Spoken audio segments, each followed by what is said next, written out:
MA final political science. आज का हमारा 6th paper Indian government and politics और टॉपिक है भारतीय संघ व्यवस्था में केंद्र राज्य संबंध। मित्रों, हम बात कर रहे हैं हमारे देश में संविधान में केंद्र राज्य संबंध के बारे में क्या व्यवस्था की गई है, केंद्र राज्य संबंध कैसे हैं, विशेष रूप से भारतीय संघ व्यवस्था में संघात्मक शासन में केंद्र राज्य संबंध कैसे हैं। हम जानते हैं मित्रों कि संघवाद का बुनियादी जो तत्व होता है वो शक्तियों का विभाजन, और ये शक्तियों का विभाजन जो है केंद्र और उसकी इकाइयों यानी राज्यों के बीच में किया जाता है। तो कोई भी ऐसी संघीय शासन प्रणाली वाला देश आज हम नहीं कह सकते जो ये दावा करे कि केंद्र राज्य मतभेदों की समस्या से पूर्णतया मुक्त है। यानी प्रत्येक वो देश जो संघीय शासन प्रणाली वाला है वहाँ केंद्र राज्य मतभेदों की समस्या बनी हुई है। तो ऐसा हम भारत के संदर्भ में भी देखेंगे कि केंद्र राज्य तनाव के बिंदु भी हैं। लेकिन उससे पहले हम देखते हैं कि भारत के संविधान में केंद्र और राज्यों के बीच में शक्तियों का जो विभाजन है वो किस योजना से स्पष्ट किया गया है। तो मैं आपको बता दूं कि भारतीय संविधान में जो है संघ और राज्यों के बीच संबंधों को हम 3 भागों में विभाजित कर सकते हैं। ये 3 भाग हैं: केंद्र तथा राज्यों के विधायी संबंध, दूसरा है केंद्र तथा राज्यों के प्रशासनिक संबंध, और तीसरा है केंद्र तथा राज्यों के वित्तीय संबंध जो है। एक बार पुनः आप सुन लें। केंद्र तथा राज्यों के विधायी संबंध हम पहले देखेंगे, फिर हम पढ़ेंगे केंद्र तथा राज्यों के प्रशासनिक संबंध, और उसके बाद केंद्र तथा राज्यों के वित्तीय संबंध जो है हम पढ़ेंगे। सबसे पहले हम पढ़ रहे हैं भारतीय संघ में केंद्र राज्य विधायी संबंध जो है। तो संघ व राज्यों के विधायी संबंधों का संचालन जो है 3 सूचियों के आधार पर होता है, और पहली होती है संघ सूची या केंद्रीय सूची, दूसरी है राज्य सूची, और तीसरी है समवर्ती सूची। पहले हम बात करेंगे संघ सूची की, यूनियन लिस्ट की। इस सूची में क्या है कि राष्ट्रीय महत्व के विषयों को रखा गया है और जिनके संबंध में हम संपूर्ण देश में एक ही प्रकार की नीति का अनुकरण आवश्यक है, इसलिए इस सूची में राष्ट्रीय महत्व के विषयों को रखा गया है। और इन विषयों पर, इस सूची के सभी विषयों पर विधि निर्माण का जो अधिकार है वो भारतीय संसद को प्राप्त है। इस सूची में कुल 97 विषय हैं, 97 विषय हैं, जिनमें से कुछ इस प्रकार हैं जैसे रक्षा, वैदेशिक मामले, युद्ध व संधि, देशीयकरण में नागरिकता, विदेशियों का आना जाना, रेल, बंदरगाह, हवाई मार्ग, डाक तार, टेलीफोन व बेतार, मुद्रा निर्माण, बैंक, बीमा, खाने व खनिज आदि। यह है संघ सूची 97 विषय वाली। दूसरी है राज्य सूची। इस सूची में क्या है, साधारणतः वे विषय रखे गए हैं जो क्षेत्रीय महत्व के हैं। वो विषय जो कि क्षेत्रीय महत्व के इस सूची में रखे गए हैं। इस सूची के विषयों पर विधि निर्माण का अधिकार राज्यों की व्यवस्थापिकाओं को प्राप्त है। राज्यों के विधानमंडलों को इस सूची के विषयों पर विधि निर्माण का अधिकार प्राप्त है। मूल संविधान के अनुसार इस सूची में 66 विषय थे, 66 विषय थे, लेकिन 42वें संविधान संशोधन 1976 के द्वारा इस सूची के 4 विषय जो हैं, शिक्षा, वन, जंगली जानवर और पक्षियों की रक्षा तथा नाप तोल, ये विषय जो है राज्य सूची से हटा करके समवर्ती सूची में डाल दिए गए हैं। तो इस तरह से यहाँ कुल विषय 62 रह गए हैं, 62 रह गए हैं। राज्य सूची के कुछ विषय इस प्रकार हैं, प्रमुख जो हैं पुलिस, न्याय, जेल, स्थानीय स्वशासन, सार्वजनिक स्वास्थ्य, कृषि, सिंचाई और सड़कें आदि। इस तरह से कुल 62 विषय, 62। तीसरी लिस्ट है समवर्ती सूची। इस सूची में क्या है, सामान्यतः वो विषय रखे गए हैं जिनका महत्व स्थानीय व संघीय दोनों ही दृष्टियों से है। इस सूची के विषयों पर संघ तथा राज्य दोनों को ही कानून बनाने का अधिकार प्राप्त है, और यदि इस सूची के विषय पर संघ तथा राज्य व्यवस्थापिका द्वारा निर्मित कानून परस्पर यदि विरोधी हो तो सामान्यतः केंद्र का जो, संघ का जो कानून होगा वो मान्य होगा। हम पुनः समझ लें, स्थानीय और संघीय दोनों ही विषय, दोनों ही क्षेत्रों की दृष्टि से जो महत्वपूर्ण विषय हैं उनको इस सूची में रखा गया है, और इन पर कानून बनाने का अधिकार संघ और राज्यों दोनों के विधानमंडलों को है। और यदि राज्य सूची के विषय, क्षमा करें, यदि समवर्ती सूची के किसी विषय पर राज्य और संघ दोनों ही कानून बनाते हैं तो ऐसे में जो संघ का कानून होगा वो मान्य होगा। और कुल 47 विषय इस सूची में दिए गए हैं, जिनमें से कुछ प्रमुख हैं: फौजदारी विषय तथा प्रक्रिया, निवारक निरोध, विवाह और विवाह विच्छेद, दत्तक और उत्तराधिकार, कारखाने, श्रमिक संघ, औद्योगिक विवाद, आर्थिक और सामाजिक योजना, सामाजिक सुरक्षा और सामाजिक बीमा, पुनर्वास और पुरातत्व आदि। तो इस तरह से 3 सूचियाँ, संघ सूची, राज्य सूची और समवर्ती सूची। संघ सूची पर केंद्र सरकार को कानून बनाने का अधिकार है, 97 विषय रखे गए हैं। राज्य सूची के विषयों पर राज्य विधानमंडलों को कानून बनाने का अधिकार है। मूल संविधान में 67 विषय थे, 66 विषय थे और 4 विषयों को संशोधन के द्वारा समवर्ती सूची में डाल दिया गया। तो इस तरह से कुल 62 विषय ही बच गए हैं। और तीसरी समवर्ती सूची है। इस सूची में वो विषय रखे गए हैं जिनका स्थानीय व संघीय दोनों ही दृष्टियों से महत्व है। और इस सूची के विषयों पर कानून बनाने का अधिकार संघ और राज्य दोनों को ही है। और यदि कोई संघ सरकार कानून बनाती है और उसी विषय पर राज्य भी कानून बनाता है तो ऐसे में प्रतिकूलता होने पर संघ का कानून मान्य होगा। और इस सूची में कुल 47 विषय है। अब बात करते हैं अवशेष विषय की, अवशिष्ट शक्तियाँ। तो भारतीय संविधान में कनाडा के संघ की तरह अवशिष्ट शक्तियाँ जो है वो संघीय संसद को दी गई है। यानी इन तीनों सूचियों में से जो विषय नहीं आया है, जो रह गया है, यदि ऐसा है तो उस पर भी कानून बनाने का अधिकार जो है वो संघ को होगा, केंद्र सरकार को होगा। तो अवशिष्ट शक्तियाँ या अवशेष विषय जो है केंद्र सरकार को या संघ सरकार को दिए गए हैं। ऐसा ही कनाडा में हुआ है। अब हम बात करेंगे राज्य सूची के विषयों पर संसद की व्यवस्थापन शक्ति।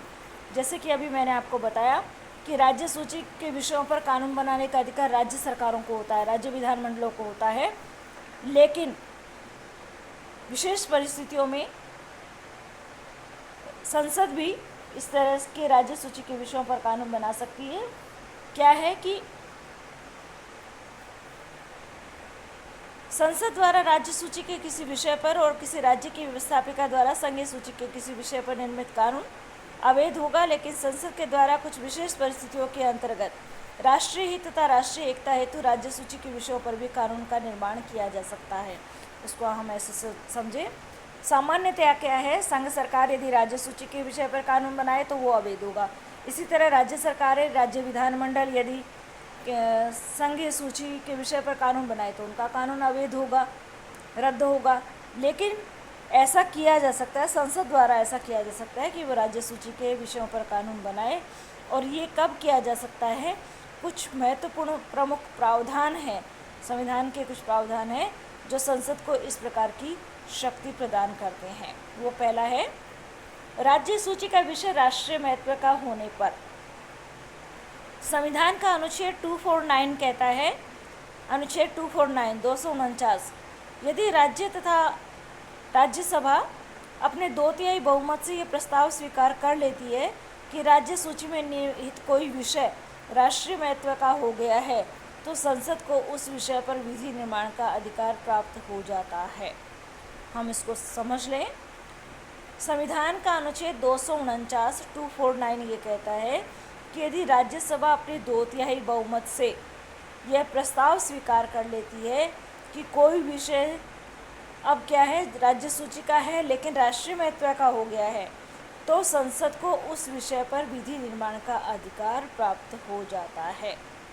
अब ऐसा जो विषय होगा जिस पर कानून बनाया गया है, इसकी मान्यता केवल 1 वर्ष तक रहती है। 1 वर्ष तक ये कानून लागू रहेगा। लेकिन राज्यसभा पुनः यदि प्रस्ताव स्वीकार कर लेती है अपने 2/3 बहुमत से, तो इसकी अवधि को 1 वर्ष के लिए और बढ़ाया जा सकता है। विशेष परिस्थितियों में ये अवधि समाप्त हो जाने के उपरांत 6 माह तक भी प्रयोग में आ सकता है। तो राज्य सूची का कोई विषय यदि राष्ट्रीय महत्व का हो गया है, राज्यसभा ने ऐसा अपने 2/3 बहुमत से प्रस्ताव द्वारा स्वीकृत कर लिया है, तो संसद को उस विषय पर कानून बनाने का अधिकार प्राप्त हो जाता है। दूसरा है, राज्यों के विधानमंडलों द्वारा इच्छा प्रकट करने पर। अनुच्छेद 252 के अनुसार क्या है, यदि 2 या 2 से अधिक राज्यों के विधानमंडल प्रस्ताव पारित कर ये इच्छा व्यक्त करते हैं कि राज्य सूची के किसी विषयों पर संसद द्वारा कानून निर्माण किया जाए, तो उन राज्यों के लिए उन विषयों पर अधिनियम बनाने का अधिकार संसद को प्राप्त हो जाता है। एक विशेष बात ध्यान देने वाली ये है कि यदि राज्यों के विधानमंडल स्वयं इच्छा प्रकट करते हैं कि संसद हमारे लिए इन विषयों पर कानून बनाए, तो संसद को ये अधिकार प्राप्त हो जाता है। लेकिन ऐसे में संसद उन्हीं राज्यों के लिए ये कानून बनाएगी राज्य सूची के विषय पर जो राज्य ये इच्छा प्रकट करते हैं। यानी जिन राज्यों के विधानमंडलों द्वारा जिन विषयों पर कानून बनाने की इच्छा प्रकट की गई है, संसद को केवल उन्हीं राज्यों के लिए उन्हीं विषयों पर अधिनियम बनाने का अधिकार प्राप्त होता है, और राज्यों के जो विधानमंडल है न तो उन अधिनियमों को समाप्त कर सकते हैं और न ही उन्हें संशोधित कर सकते हैं। तीसरा है संकट काल की घोषणा होने पर। संकट काल की यदि घोषणा हो जाती है, अनुच्छेद 250 कहता है, संकटकालीन घोषणा की स्थिति में राज्य की समस्त विधायी शक्ति पर भारतीय संसद का अधिकार हो जाता है। यदि देश में इमरजेंसी की घोषणा हो जाती है, आपातकाल की घोषणा हो जाती है, तो इस स्थिति में राज्यों के विधानमंडलों की शक्तियां जो है वो केंद्र को मिल जाती है। यानी राज्यों के लिए कानून फिर संसद बनाती है, और भारतीय संसद इस प्रकार के जब कानून बनाती है तो ये संकट काल की समाप्ति के 6 माह तक प्रभावी रह सकते हैं। यानी भारतीय संसद द्वारा बनाए हुए ये कानून जो है संकट काल तक, तो आपातकाल तक तो लागू रहेंगे ही रहेंगे, आपातकाल समाप्त होने के 6 माह बाद तक भी लागू रहेंगे। ये है संकटकालीन घोषणा होने पर अनुच्छेद 250। अब चौथा पॉइंट आता है राज्य सूची के विषयों पर संसद की व्यवस्थापन शक्ति का विदेशी राज्यों से हुई संधियों के पालन हेतु। मान लीजिए विदेशी राज्यों से यानी देशों से कोई संधियां हुई है, तो उसके पालन के लिए भी संसद ये कानून बना सकती है। जैसे अनुच्छेद 253 कहता है, यदि राज्य सरकार ने विदेशी राज्यों से किसी प्रकार की संधि की है और उनके सहयोग के आधार पर किसी नवीन योजना का निर्माण किया है, तो इस संधि के पालन हेतु संघ सरकार को संपूर्ण भारत के सीमा क्षेत्र के अंतर्गत पूर्णतया हस्तक्षेप और व्यवस्था करने का अधिकार होगा। इस प्रकार इस स्थिति में भी संसद को राज्य सूची के विषय पर कानून का अधिकार प्राप्त हो जाता है। केंद्रीय सरकार ने किसी देश से कोई संधि की है संघीय सरकार ने, तो ऐसे में उस संधि के पालन के लिए राज्य सूची के किसी विषय पर यदि कानून बनाने की आवश्यकता है तो भारतीय संसद ऐसा कर सकती है। अनुच्छेद ये था 253। अगला बिंदु है अनुच्छेद 356, राज्य में संवैधानिक व्यवस्था भंग होने पर। यदि किसी राज्य में संवैधानिक संकट उत्पन्न हो जाए या संवैधानिक तंत्र विफल हो जाए, तो राष्ट्रपति राज्य विधानमंडल के समस्त अधिकार भारतीय संसद को प्रदान कर सकता है।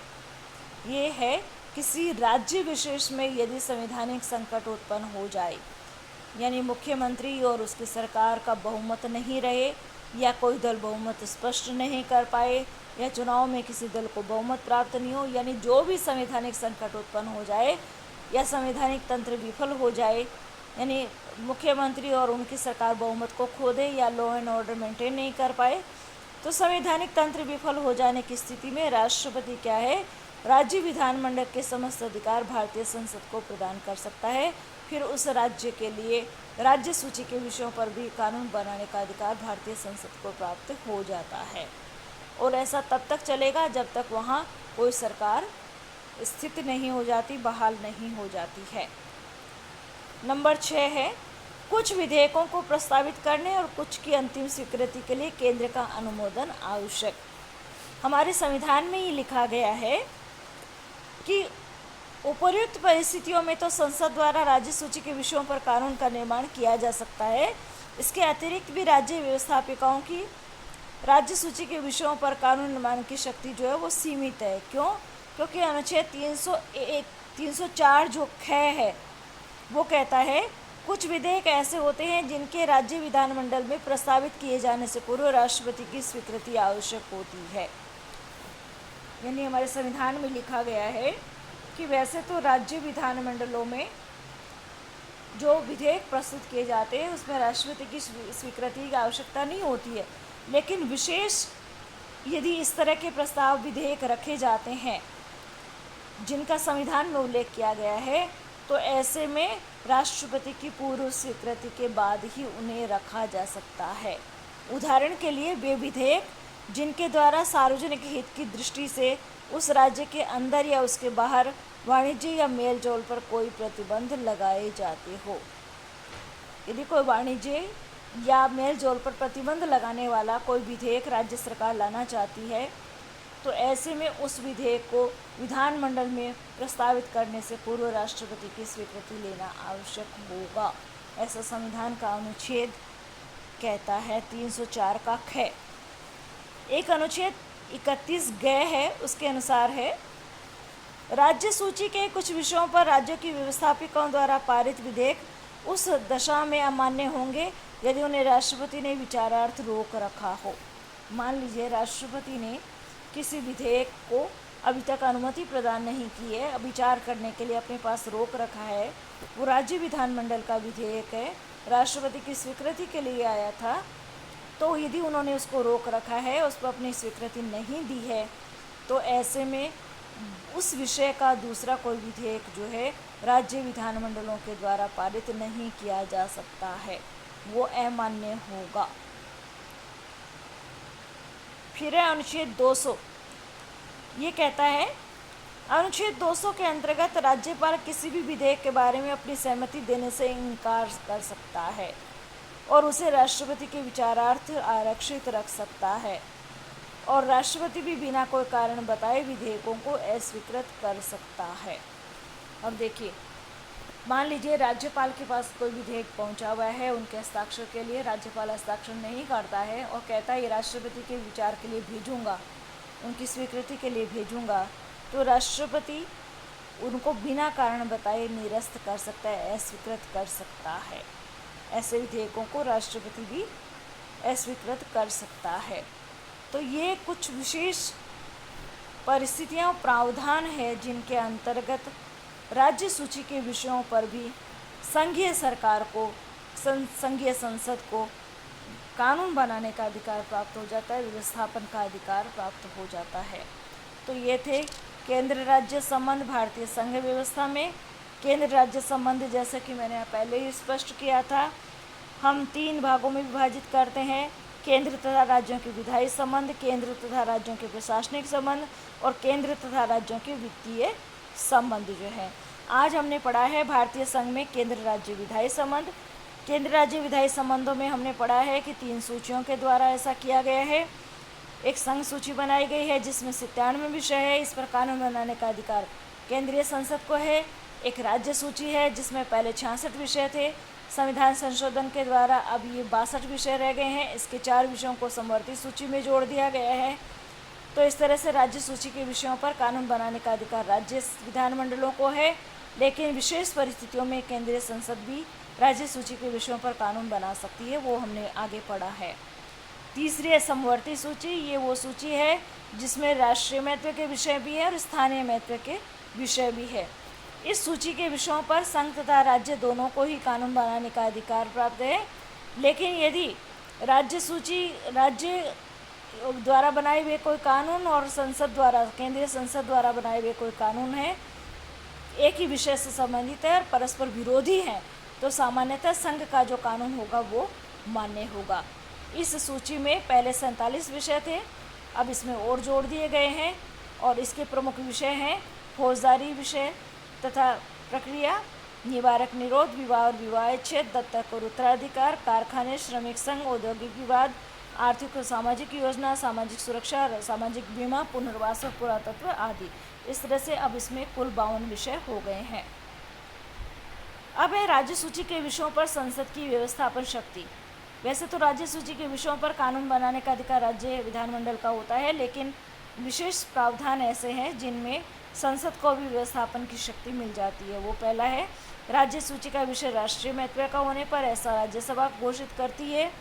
फिर राज्यों के विधानमंडलों द्वारा इच्छा प्रकट करने पर, राज्य के विधानमंडल स्वयं यदि इच्छा प्रकट करे तो उन राज्यों के लिए राज्य सूची को उन विषयों पर कानून बनाने का अधिकार केंद्रीय संसद को प्राप्त हो जाता है।